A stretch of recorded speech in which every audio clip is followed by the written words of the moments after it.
We also had sued Facebook and Twitter not to remove my comment on Tinubu. Interestingly, Facebook was in court, so we have served Facebook. Twitter was not represented in court, but Twitter had already contacted me. The interesting thing about these people is that sometimes you put something out there and many people will not see it, but they themselves will now use, as they say in Nigeria, they will now carry their hand to go and bring the thing out. Now the whole world has seen that post. And like I said, we are happy to announce that the post is doing very well. Amen. And it basically says Tinubu is a criminal. Omoyele Sowore has once again shaken the table in Nigeria, calling out the federal government and exposing what he describes as hidden plans involving very big names. He is talking about Nnamdi Kanu, Yahaya Bello, the Inspector General of Police, and even the EFCC. These are not small names. When you hear Sowore talk, you know he doesn't hold back. He speaks with full chest, and he does not fear anybody in power. So today, let's break down what exactly he is saying, what is happening in real time, and why this just concerns you and me as Nigerians.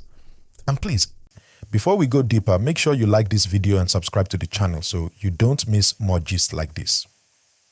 Now let's start with Nnamdi Kanu. Everybody knows the name. He is the leader of IPOB, and his case has been going on for years now. Court after court, detention after detention, appeal after appeal. The story has not ended. Sowore is now saying something very strong. According to him, the federal government has no plan of letting Kanu go through peaceful or political settlement. He is claiming that the government wants to continue holding him, using the courts and using the security system to weaken his voice and reduce his influence. He also blasts some Igbo leaders, saying they are wasting time with lobbying and negotiation, when the real solution is pushing through the law and public pressure. Sowore is basically saying, don't expect soft talk to free Kanu. If there is going to be freedom, it has to come from court rulings and from Nigerians demanding it. Do you agree with that? Drop your comment below. And please don't forget to like this video and subscribe right now.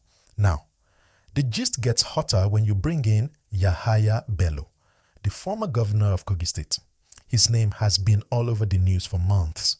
You already know that EFCC has charged him to court for alleged fraud and money laundering. The figure being mentioned is shocking. Over 110 billion naira. Imagine that amount. Nigerians are suffering Britannia. But that kind of money is in one case.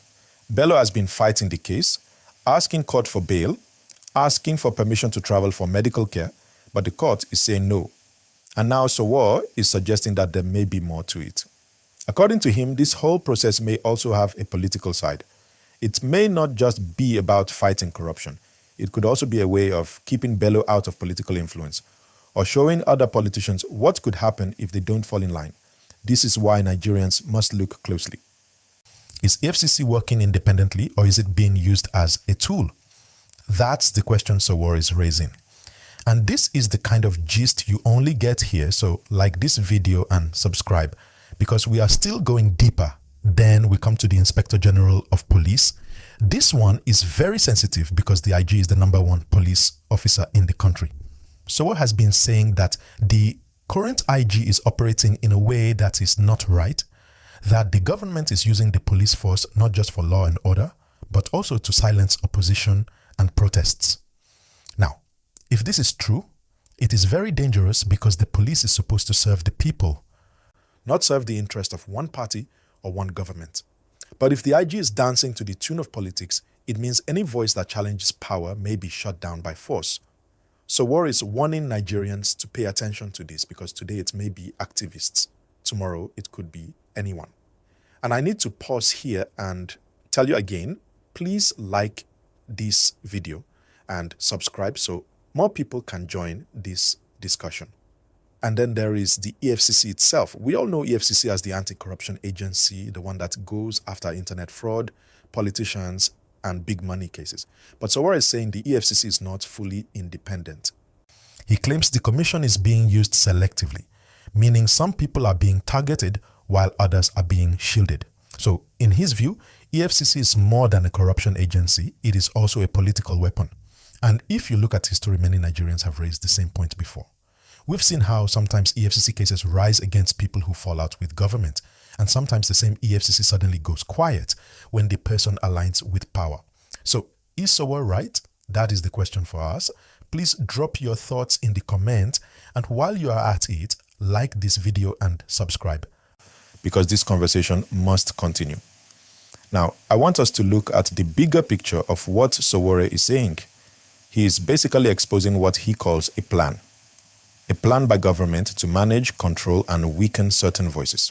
By holding Nnamdi Kanu, by dragging Yahaya Bello, by keeping the police and EFCC under control, the government can decide who rises and who falls. This is not just about individuals, it is about power. And Sowore is telling us that Nigerians must open their eyes.